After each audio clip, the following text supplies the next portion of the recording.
Hello, everybody. My name is Ian Kirkpatrick. I'm an author, idiot, and loin streamer, and today we're going to do some reviews of some books and things that I have experienced recently. I would say read, but I've got like a movie and a video game that are going to be mentioned in here because I've decided that I would just like to talk about any and all storytelling adventures that I go on that I experience because why not? I love pretty much all things storytelling and getting to see what people make in the different forms that they do in the different mediums. And I don't think that one medium is better than another. I know that I mostly read because there's only so much time in the day, but I also experience other things. Obviously, I do like video game streams here, and my video game updates or my video game thoughts are not going to be like as in depth as my book thoughts. And obviously, in the videos like this, I'm not going to go heavily into everything, but I still want to share the things that I've been experiencing, and maybe something will call to you, maybe it won't, maybe we can cry together on experiences that we both hate. But before we get started, number one, if you enjoy what I do here on the channel, please remember to like, share, and subscribe for more. Number two, if you would like to be featured on the channel, check out the links down in the description below. Number one way to be featured is through Lemoy, the monthly prompt writing contest, where I give you a prompt, you write a short story using that prompt, and on the first Monday video of the month, we bask in your creativity. The second way to be featured is if you are an indie author and you have a book out or a book that is coming out. You submit the first chapter and your cover. It'll be right here on the channel to hopefully help more readers find your work, because I promise you they are out there. It's just getting through the noise so that people know you exist. The third thing is, if you would like to check out any of my books, they're available at any of your favorite places to get books, including your local library. And Bodymore Zero is on the way later this year if you want to get the down low on Bodymore before Joey. It's not that far back. Look, it's only 10 years prior.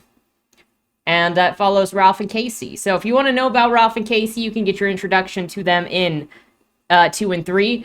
But we're going to go into their background for Bodymore Zero, and I am very excited. Stick around for next week's video, because I think I'll talk more about it as I share some of the art I've done this year and just updates on my creative project. So without further ado, let's get into the stories that I have to talk about today. The first book is I Found Puppets Living in My Apartment Walls by Ben Farthing. It calls itself horror, but it feels more like a mystery, a bit like a thriller, until the puppets are eating people. Then it's kind of more body horror, but up until then it's more of a mystery. The summary of this book is Johnny is staying at his grandpa's house with his cousin Brittany after his grandpa has disappeared. He wakes up in the middle of the night to something spooky peeping at him from the closet, and the creature moves to stand over him. He thinks that it's all a dream since he's had sleep paralysis before. He also recognizes the puppet that's standing over him as being one that belonged to his grandfather when his grandfather was on this puppet television show that's pretty much like Sesame Street. The movement of it makes him think, well, if it wasn't sentient, then maybe there was a puppeteer hiding with it behind the walls. It turns out that they also never found his grandfather's body. The grandpa just sort of disappeared and everyone assumed that he died. Eventually, Johnny tells Brittany everything that he experienced. Eventually, Johnny does tell Brittany about the puppet he saw hanging over him, and the two of them find a hole in the wall to slip into and start investigating the disappearance of Grandpa. It pretty much becomes an investigation of an underground television studio that's magically in this building that used to be the TV set for that Sesame Street knockoff television show.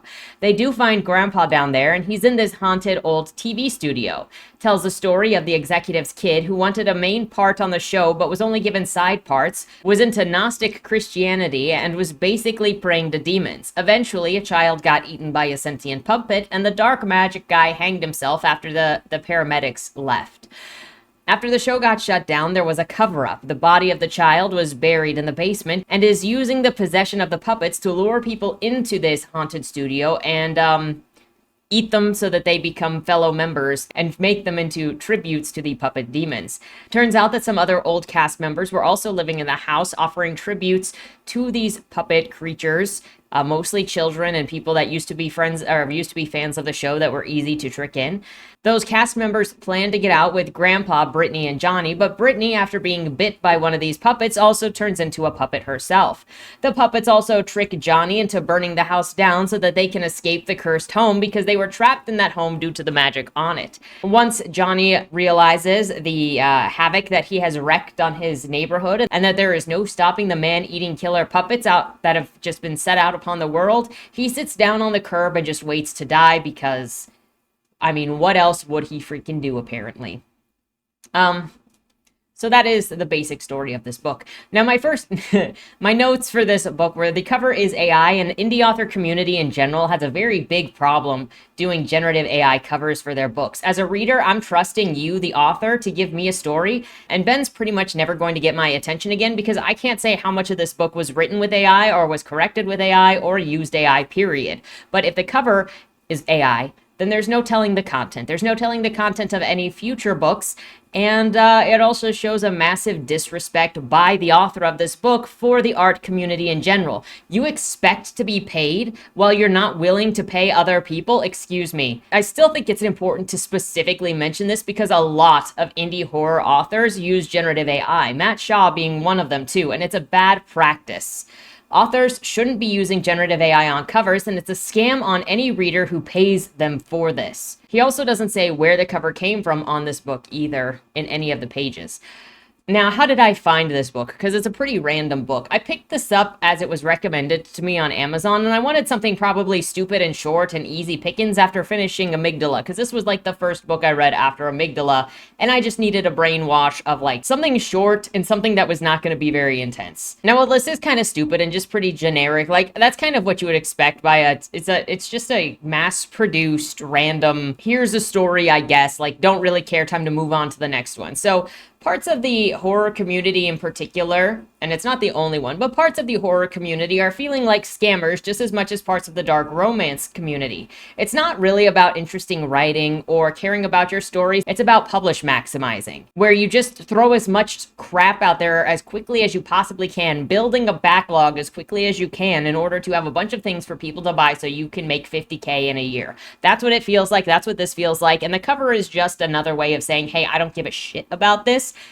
So here you go. I think it's really disrespectful to treat readers like piggy banks that are just there to purchase your mass-produced garbage that you don't give a shit about so that you can fund your lifestyle. But, you know, you do you and I'm gonna do me, which is saying this is a common feature in the horror community and in the extreme horror community, which they're probably all just selling to themselves anyway, so whatever. But it's disrespectful to every artist of every practice and medium out there that you would do this to get yourself the money and then you'd sell it to a reader without saying something about what you've done.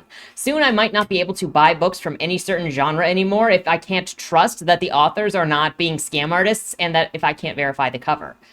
Getting onto the story, there's nothing particularly new with this story. There is really not a lot of horror beyond the body horror, I guess. It's less painful than Grady Hendrix's books, at the very least. The ones that I have read, because I hated Grady Hendrix's books. The only horror that comes in already is uncomfortable. The only horror that really comes in is if you're already uncomfortable with the idea of the Muppets or the puppets and their, you know, bug eyes and the felt. But it doesn't really feel like it tries, even with the atmosphere. It's just quickly written. There's no setting. There's no atmosphere. There's barely any description at all. So there's really not much to it. It kind of feels like it was inspired by a lot of the indie horror games that came out all around the same time that are all about like being in a children's wear shop. What is that one? Something Garden, where it's got like 6 or 7 games now. And it just feels like that same thing, but even less energy, because it takes more energy to program a video game than it does to write these generic novellas. On top of that, because it feels like what's happening in the indie horror game community, it just feels like it's trend chasing, and again, makes it feel cheaper. On the plus sides for it, it did feel like it got into the story quickly, so it didn't really waste any time. At least there's that. The literary prowess of this book is, my cat let out a wet sigh. So there's not much of anything to the writing. Pet peeves for this book also freaking include random references to before the pandemic, where it doesn't matter. The pandemic is mentioned in here, but it doesn't come into the story, period. It's just like, oh yeah, that thing happened, so I'm gonna put it in here. Just let it go. You don't even have to consider it if it's not in the story. We can move on and not pretend that it needs to be mentioned in books because we all suffered if it's not going to freaking mean anything. But there were constant references in this with none of them meaning anything. So like, why bother? Often the narrative is also repetitive with internal thought, which isn't necessary, especially considering that this is a novella. So it's already so short, and the repetition stands out even more when it's said so often. At that point, it ends up feeling like you're trying to build content in a story where there's really not enough content to be in there, and you don't know what to put in there, so you just continue referencing internal thought. There's also the possibility that this book doesn't know how to build tension or build relationships or show relationships, so it repeats the same information in order to try to like punch it into you that this is the relationship or this is tension, and that's not how it works. Now, on a positive note, I did appreciate that there was a positive relationship between Brittany and Johnny. However, I could not stand the main character. Johnny is a chicken shit. Brittany was curious and enthusiastic and looking forward to getting into the building and discovering deeper, while Johnny was just a wet rag who set doom to the neighborhood, then sat down just to take it in the end. Like, and I understand to some extent when that happens, because one of my favorite movies is Cabin in the Woods, and so you get to the end with the two people and like, you know, the eldritch god is coming out of the ground, so the two of them kind of sit down, hug each other, and then wait for it to end, because there's nothing you can do when the eldritch god is coming. But like, that was out of their control. They were sacrifices to that, and they tried to survive. This, Johnny is just nothing. So he wasn't an interesting person to follow. He wasn't an interesting person to care about. And Brittany was the only reason that anything even happened until Johnny decided to light the house on fire and then feel sorry for himself. So not a great experience. Do not recommend. But, you know. The next book that I read was TeleShop USA by Stash Cairo. This would be, I would describe this as a drama, like Real Housewives style drama. Definitely boomer dude fiction. If you ever wanted to know what boomer dude fiction is, this is it. We got man drunk in a high and hungover walking into work holding his beer gut, and everyone is like, yeah, boy! Calling the creative department inept, like very casually cynical. That's this book. Also, the worship of cheating. And the dude is seen as the victim when he is the one that cheated on his wife for 20 years. So, there's that. But we'll get it. This book found its way to me because it ended up in my P.O. box. And as slow as a reader as I might be, if stuff is sent my way, I do take a look at it and I do try to read it. I know I've got some back there. I've got some on my computer. Just, I need a little bit of patience. But I do try to read through the stuff that comes my direction so that I can share it. That doesn't mean I don't use discernment if it's like an absolute no for me, but I do try different things to try to find new stories. So that's why I read this one. It was sent my way. Thank you for sending it my way. It was not a book for me though. The short summary is this is basically life in a shopping network in 1987. Everyone sucks and is sex and money obsessed. No, really. Everyone sucks. The longer summary is we open with the deal maker, Dave Leonard, who is such a piece of shit that within 37 pages, I wanted him to fail. He's waking up crusty and hungover. He talks about pissing for a paragraph as he showers. Quote, the deal maker sat there for a few more minutes. He had to urinate, but the aggravation of getting out of bed versus bearing off another ache had left him wavering. Eventually, his bladder won. He hauled his corpulent carcass into the bed in his motel unit to the matchbox toilet, farting proudly along the way. There's a lot of farting in this book, by the way. There's farting joyously.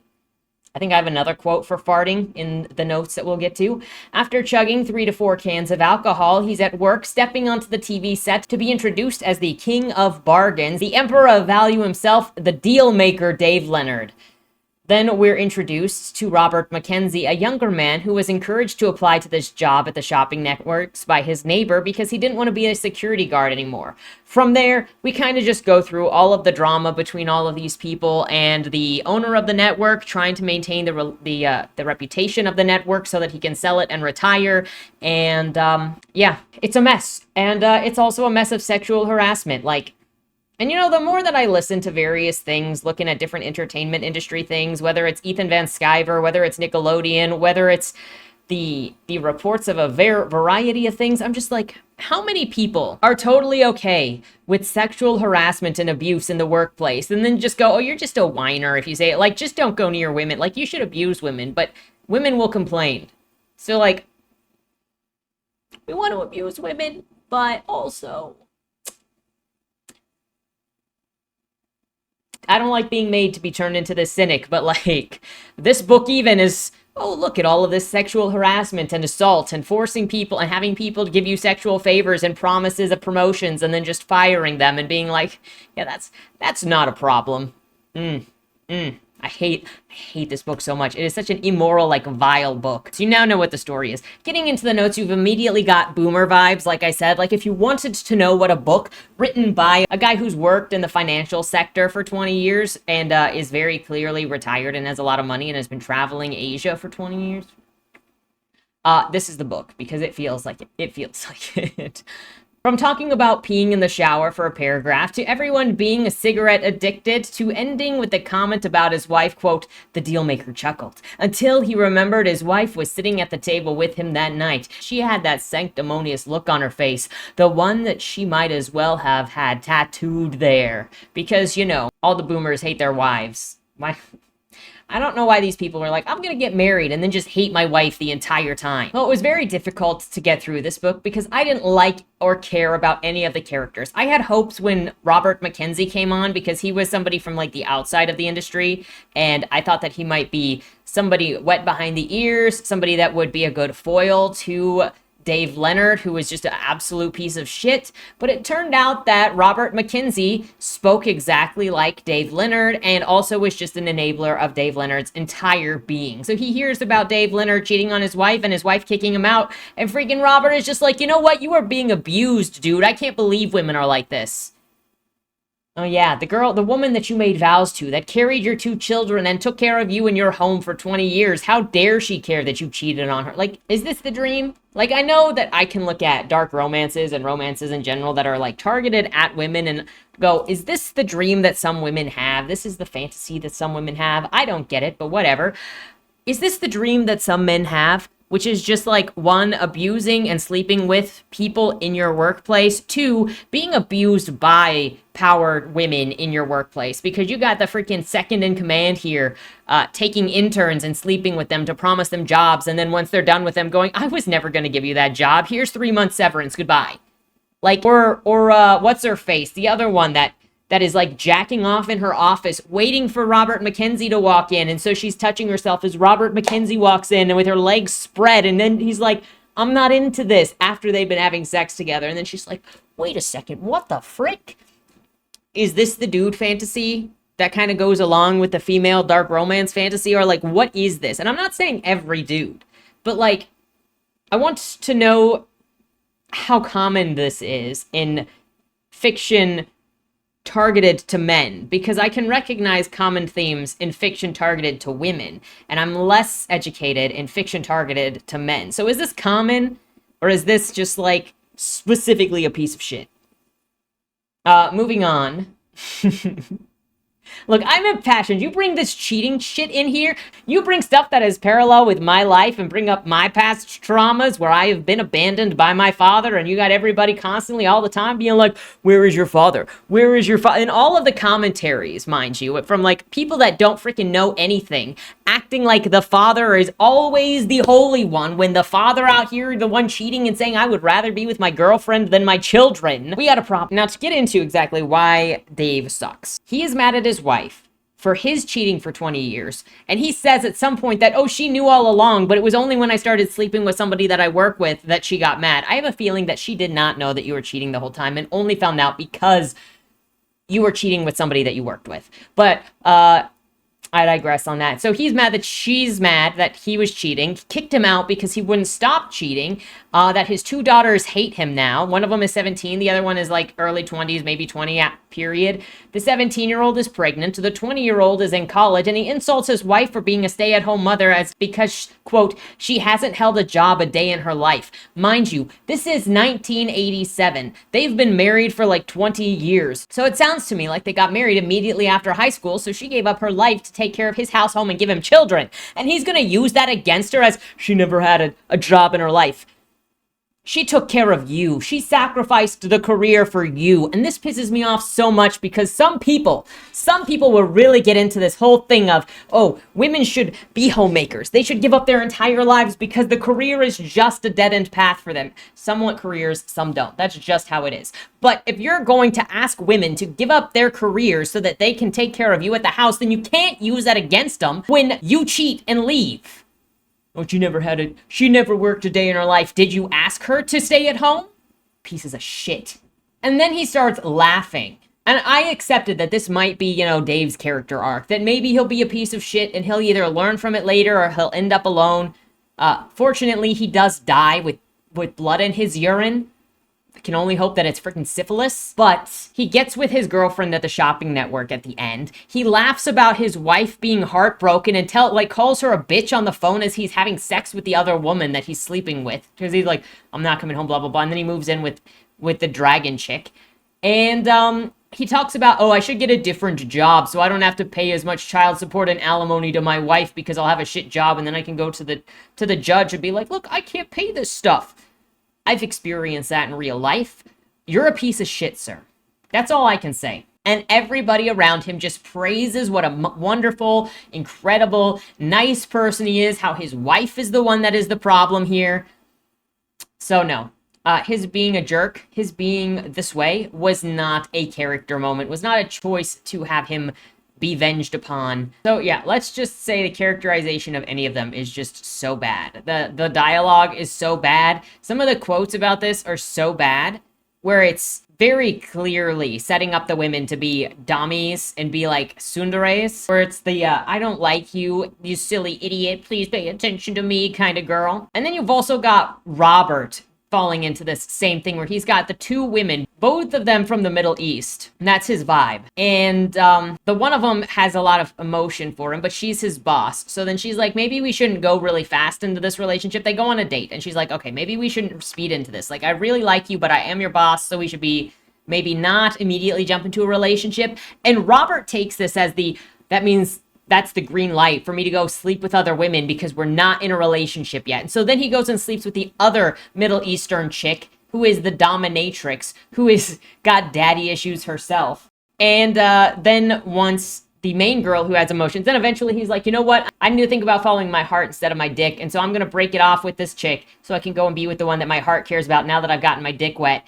And then he goes, and then the one that has emotions for him is like heartbroken, and he's like, baby, how can you be mad at me? We weren't really in a relationship. You're just being irrational and emotional. She's like, you know what? You're right. You're absolutely right, buddy. I shouldn't be mad. I said that we weren't in a relationship, so you were in all of your rights to go and sleep with other people. I can't believe you went and slept with other people so fast. She shouldn't have been with him, but they do get together in the end because the dudes, both Dave and Robert Mackenzie get rewarded in the end of this book. It's really a fantasy. In this book, it's got a bunch of the italicized thoughts, and I'm not generally a fan of those because in a lot of stories, not in every story, but in a lot of stories, people use those to italicize reiterations of what was said in the narrative, but repeat it in thought, and that's specifically because the author doesn't trust the reader to understand what they're saying, and so they're going to break the narrative in order to tell the reader what to think or how to feel. In most cases, in a lot of cases, not all cases, but in a lot of cases, it's just a sign of an insecure or a bad or a new author. It leans into info dumping on the characters' backgrounds at random intervals, and he should have died a more painful way. That's all I'm going to say. This book was set before my time in 1987, so feel free to correct me, anybody. But there were a lot of references throughout this book to being politically correct times, visible minorities, diversity quotas needed on television.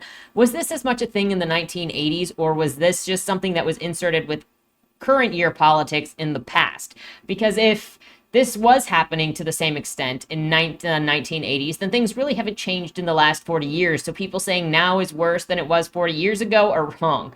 But if it's not, then this is not accurate to real life. I got this comment here that says, and we're at the point of marking how obsessed this book is with farting, especially when it mentions farting with joy and showing up at work hungover like a fart. Some of the decisions in this are just bizarre, like switching to Jasmine's perspective post-date just to say that she's starting her period and feeling horny, and so then she starts to masturbate.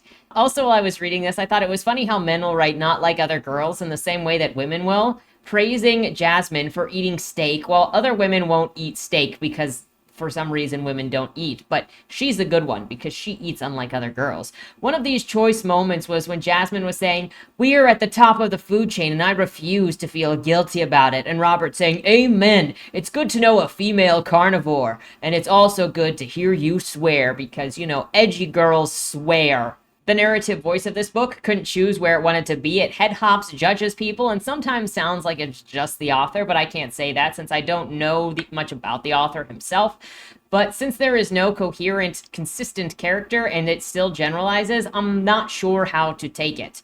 You also have some random mentions of Kohai and Senpai in 1987 Oklahoma, where there are no Japanese people. And I know that the author currently lives in Japan and has lived in Japan for at least 2 years, because that's what his bio on Amazon says. So then why are we using Kohai and Senpai in 1987 unless the author is inserting his specific point of view, his voice into the book, which then makes all of the narrative voice in the book dubious. Another bizarre choice in this book was some random scene where they were selling anatomically correct baby dolls and everyone was making jokes about the genitalia. Like, it's not important. It was just a random choice that is just... When this book surprisingly became sex-obsessed and it was just grotesque, and you had a scene like a freaking porno at the end where he's banging the dragon in the bathroom at the movie studio, at the television studio, then you're kind of like, do you not realize what you're doing?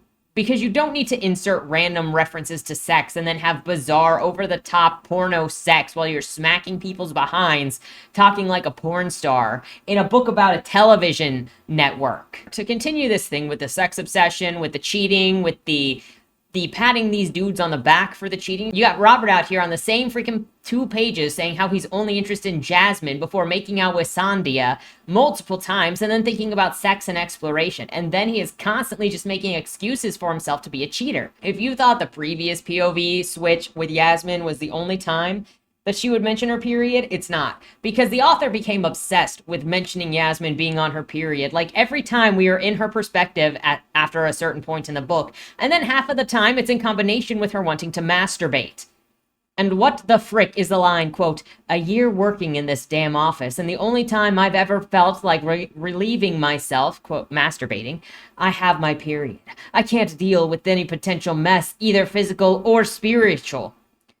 At this point, I was just wondering how common this author thought masturbating at work was, and really, in his workplaces, how common is this? Is this a normal occurrence for him so he doesn't know that it's an abnormal occurrence in this book? I figured after the 50% point that was just considered normal, because after the 50% point, like, everybody was whacking it or whacking it with somebody at the shopping network. The final note on this book isn't actually on this book, but more this author. But after reading this book, I went and looked at his backlog, and he has 2 books that are considered YA romances set in the music industry, and they heavily sexualize a teenager. One of those books has a multi-page sex scene of a 16-year-old masturbating to the thought of hardcore porn and rape fantasies with her manager.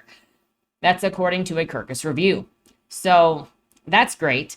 I don't have a lot of good vibes with this author or these books based on this alone. And I'm kind of mad that this book was actually sent to me, because it is everything that I freaking hate. Does the plot matter? If we go back to the plot, does the plot matter? No, not really. Because there are just people having drama like the Real Housewives. I didn't care about any of these people succeeding. I didn't want to see any of them in relationships. I didn't want to see the network sold. I didn't want to follow any of it. So I can't even get into whether the plot makes sense or not, because the characters all freaking suck and it doesn't matter. None of it matters. The third book that we'll talk about today is Order of the Spirits Initiation by Vladimir Radojovic.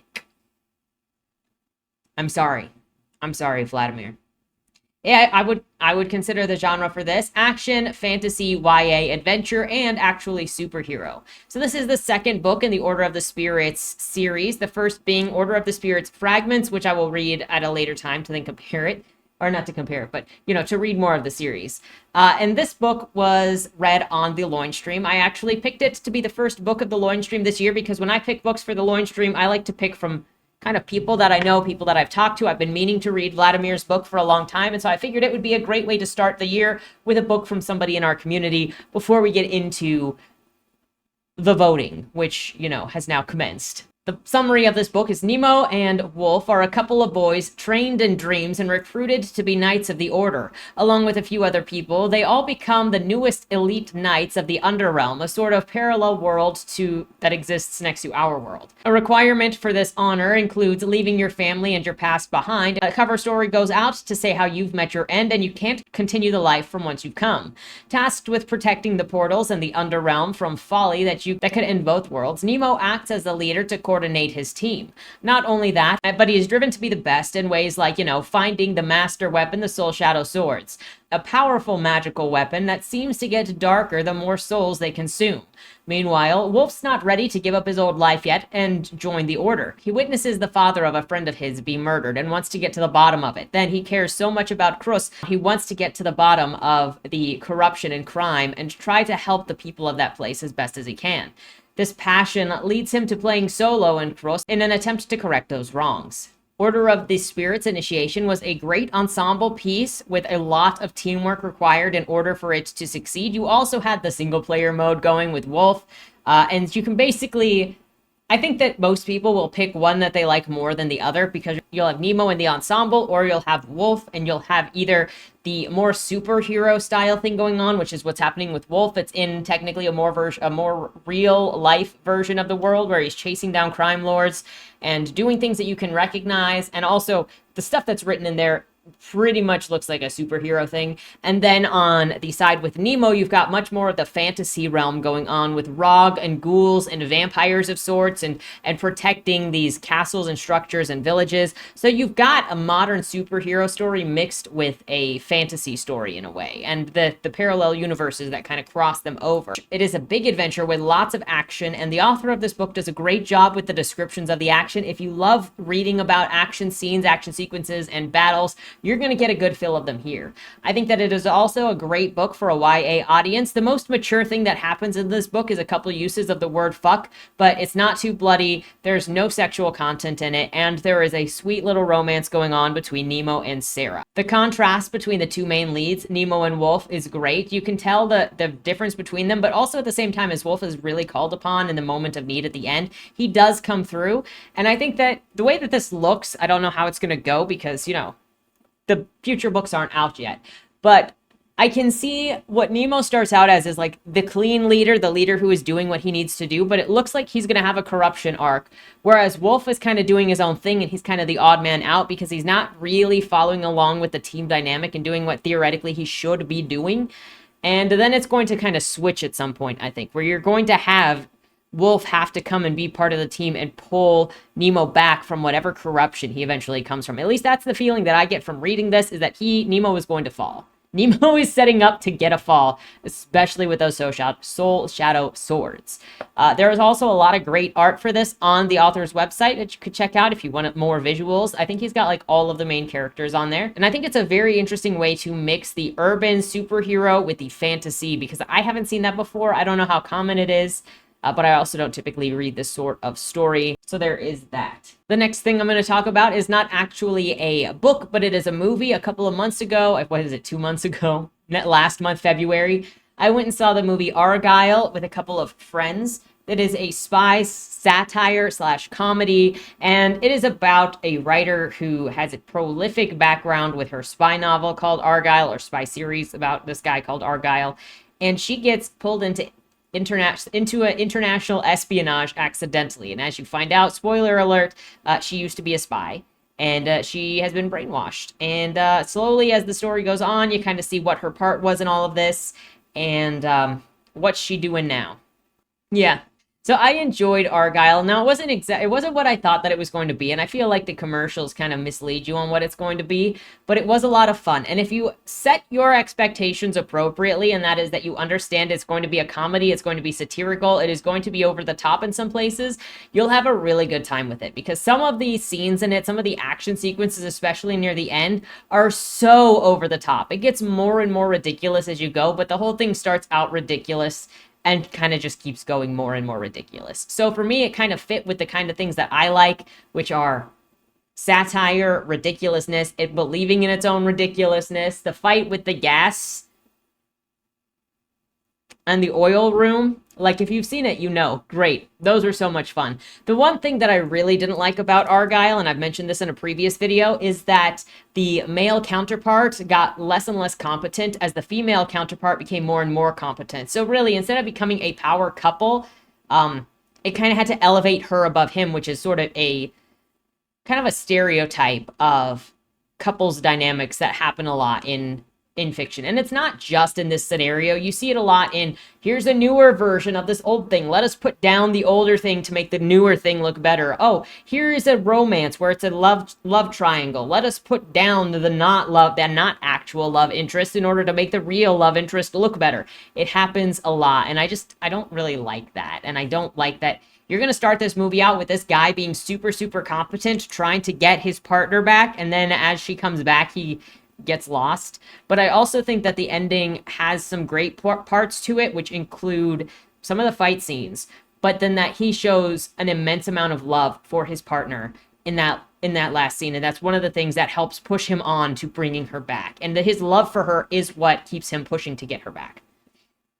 I mean, really. The next thing I'm going to talk about is Like a Dragon Ishin, which if you've been around with the channel, I've been playing Like a Dragon Ishin on the Tuesday night streams. Now we've moved on to Yakuza 4, but I'm still going to talk about it because it was such a great game. Easily in my top favorite games that I've played. It is a historical fiction, alternate history slash video, well, yeah, an alternate history. I'm not entirely sure how much of it is alt history or I had creative liberty used on it because I'm not super familiar with the historical figure of Sakamoto Ryoma, but the game is based on and inspired by the real life story of Sakamoto Ryoma at the end of the Edo period. He was a Japanese samurai, a shishi, and an influential figure of the Bakumatsu, an establishment of the Empire of Japan in the late Edo period. Sakamoto was a low-ranking samurai from the Tosa domain of Shikoku and became an active opponent of the Tokugawa shogunate after the end of Japan's Sokoku isolationist policies. So you actually get a decent amount, and I would say like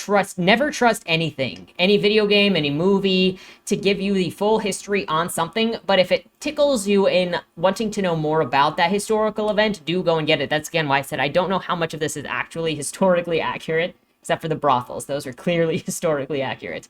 But it is about the changing in Japan going into the Meiji period, after the Edo period, and as the foreign influences started to come in. And I really, really loved the story. I thought the cinematography in it was great. The soundtrack was great. There was so much heart in it. And the ending of this game is better than the endings of Kiwami, Kiwami 2, and the third Yakuza.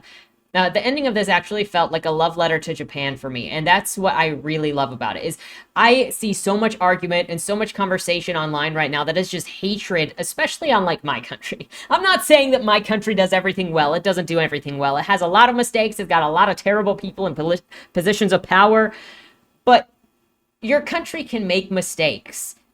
And it's the heart of the people that make the country. I think that's one of the things that is at the heart of Boom Boom Boom as well, because Jan talks about how people are the ones that make up the heart of those countries. And their leaders are not, I think Blake says the same thing, leaders are not the representatives of the people. They should be, but they are not actually representative of the hearts of the people in those areas. And you can't judge a people by their government, because government's just... But at the end of Ishin, Ryoma gives a speech about how Japan might make mistakes, and it might be in the wrong, but it is going to learn, and it is going to be the hearts of the Japanese people that will keep Japan living. 話にならない。何悠長なことを言っているんだ。今目の前にイギリスの艦隊が迫っているんだぞ。奴らとまともに戦って勝てるとでも思っているのか。さあな。そんなことは知ったこっちゃね。バカか。わしはお前ら豪士のようなその日暮らしの連中とは違うのだ。この国が生き残る道を誰よりも考えている。お前らはわしに従えばいいのだ。そうだろう。言いたいことはそれだけか。はあ？イギリスの艦隊がどうした？そんなんで日本は滅びる国じゃねえ。お前は分かっちゃいない。負けるのは目に見えているんだぞ。いや、たとえ今負けたとしても日本は何度でも立ち上がるさ。まだ見ぬ兄弟たちによってな。なんだと。俺らは兄弟たちに伝えなきゃならねえんだ。この国に生きる者にとって本当に必要なもんを。この国にはまだ多くの血が流れるだろう。しかし土佐を出て今日で生き初めて分かった。近藤や桂に最後、それに竹地の兄弟、皆流れた血の先に何があるのかを知っている。何を言っている。人間ってのは間違う。間違ってばかりだ。でもな、それでも俺らは進まなきゃならねえんだよ。この国の夜明けを信じてな。進むことをやめちまったら託すべき未来もなくなっちまう。俺らの仕事は生きていける世の中を作ることじゃねえ。生きていてよかったと思える国を作ることなんじゃねえのか。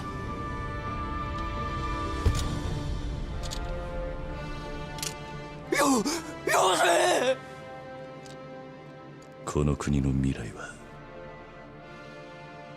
今はまだ顔も見たこともねえ、声を聞いたこともねえ兄弟たちが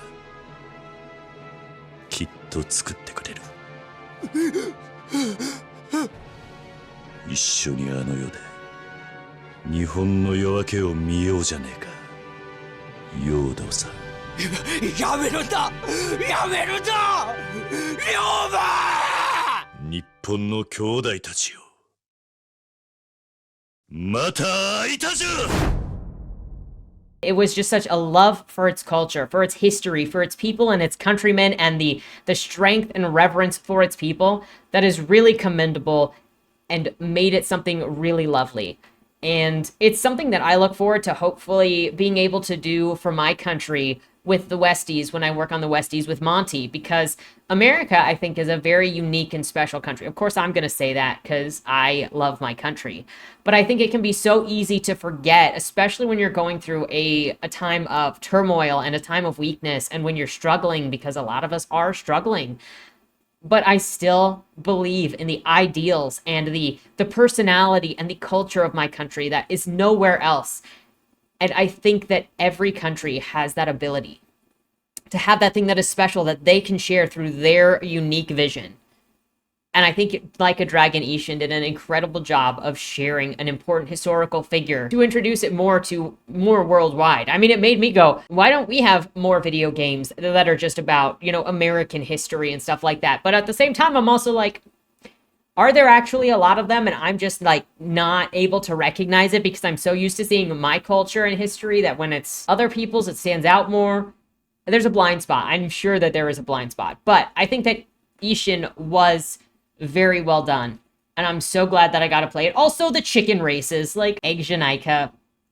They had fun making this game. They had to have had fun making this game because it is so fun. It is a love letter in so many different ways, and I'm so glad that it exists. Again, there are so many games that I've played in the last year, 2 years, that I'm just like, I'm glad this exists. And books, there have been books that I'm like, I'm glad this exists. I'm so glad that I got to experience this, and that includes Yakuza 0 and Red Dead Redemption and Disco Elysium and Dishonored. And if I'm forgetting any of them, it's not a slight against those games. It's just faith. It's just, I can't remember everything off the top of my head. Anyways, glad that exists. The final thing that I'm going to talk about today was a comic called Not Drunk Enough by Tess Stone. And I want to show you the art for this comic because I freaking love the art, man.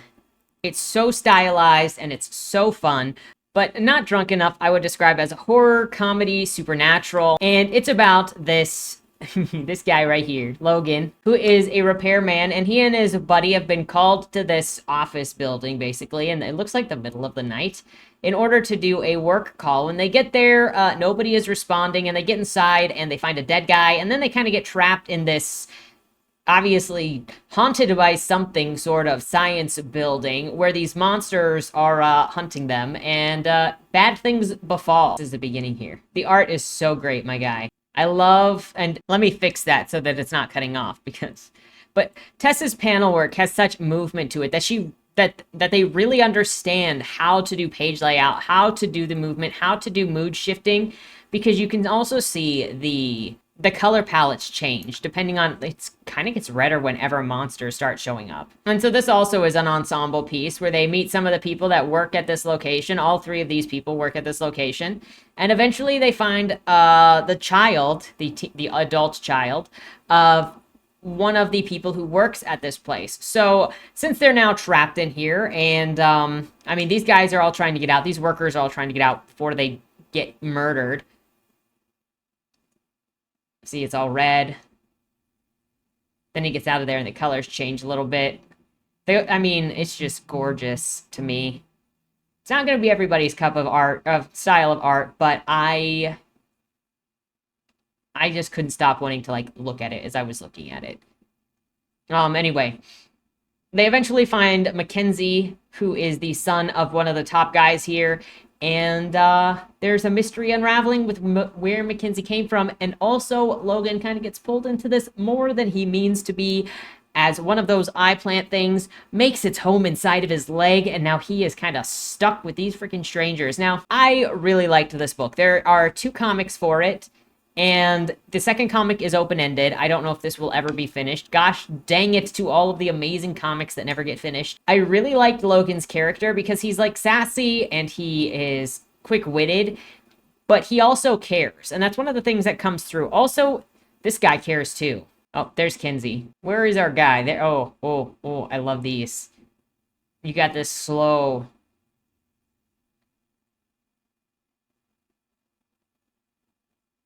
But I've flipped through this. I've had a physical version of this comic for a couple of years, and I flipped through it, and I never expected, actually, what this guy ended up being like. And he surprised me as a character, because he is also very caring in his own sort of way. And sacrificial. And his love for his plant, Aubrey.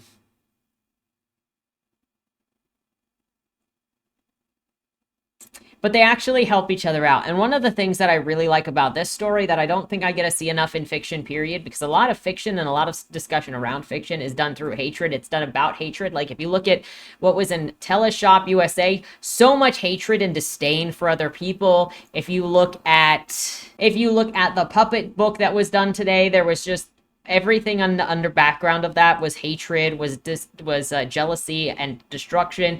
If you look at Vlad's book, that was actually a group ensemble that cared about what they were doing, and that made it pleasant to read. And I think that there is so much cynicism and destruction and hatred and doubt in general in the current culture, at least the culture around me, that a lot of it seeps into writing, and people are doing a lot of really dark stories that are not just about dark subject matter, but they're built on anger and hatred. If you look at Isom, everybody is angry and hates everybody, and that's the same in Alpha Core. So there's so much of these stories that are just built in anger and hatred and doubt in your fellow man, and not built out of love. But if you look at even in Not Drunk Enough, the villain in this, his actions are motivated by love. Even though he's a bad guy and he's done really bad things and he is trying to kill these other characters, his entire motivation was because his son was killed and he wanted to bring his son back to life. His violation of others was not done to hurt others, but to bring his son back to life. And then all of the people in this cast are all working in order to protect each other or to escape together, and not in destruction of each other. There is no anger in this.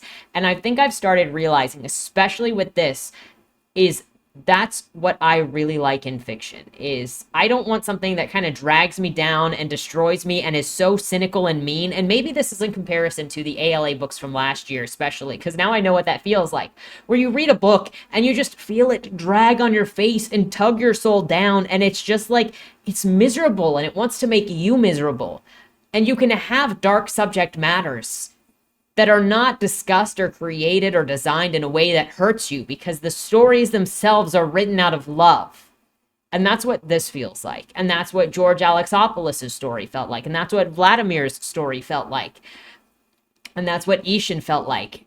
And it's hard to quantify or really describe, but when you read it and you see the motivations and you see how stuff is put together, that's when you can really start seeing stories, at least for me, in the matter of, are they written out of love and care, or are they written out of disillusion and cynicism and depression? And I know that we're going through a phase of a lot of depression, and I think it's affecting people in deeper ways than they realize. But it's this kind of content, these kinds of stories, these kinds of characters that get me excited and that make me so excited to share mine, because so much I feel like of my work is also filled with this love, even when it's dark. Like, let me tell you, man, Bodymore Zero is heavy. I am about halfway through editing my first round of edits for it. And Casey and Ralph have very heavy stories. But at the center of it, the whole thing is about love. I think that's what I'm looking for now, is stories that are not about cynicism, that are not hatred, that are not destruction. Oh my gosh, speaking of that, you could see that in the discussions with the generative AI bros, is it always comes back to a destruction, a hatred of humanity, a hatred of other people, of people in general, and wanting to cut people out of it. And I think that has permeated so many parts of culture, that has made people hate each other to such a deep extent, that when you find stuff like this, it's just refreshing. It just feels good. It makes you feel good. And so those were the more recent things that I experienced, book and story related. I picked up The Dark Violinist, which was fresh meat featured on this channel like week or two ago. I'm gonna read that. I actually started reading it, but I need to finish reading it, and then we are going to get to Bringer of Light. Bringer of Light is going to be the next book that I read. Quote me on that.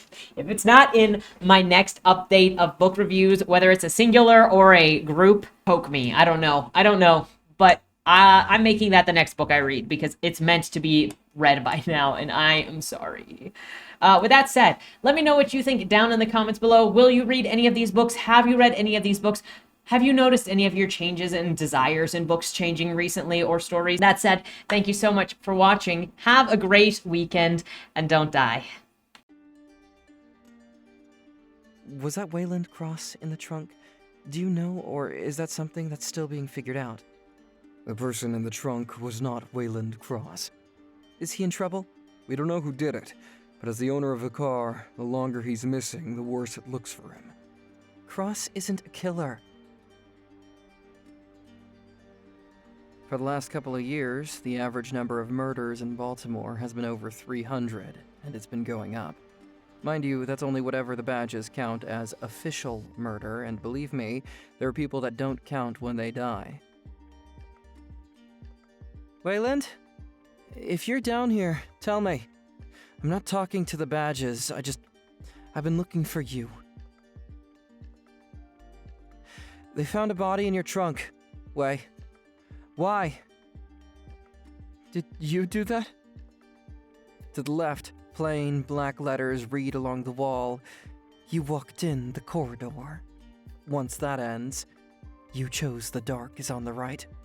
My vision goes blurry, flickers black and black and black for longer intervals until I can't see anything at all. I'm not screaming anymore, but my voice echoes back to me. Where the hell am I? You're dead, Josephine. Even smart people do stupid shit sometimes, right?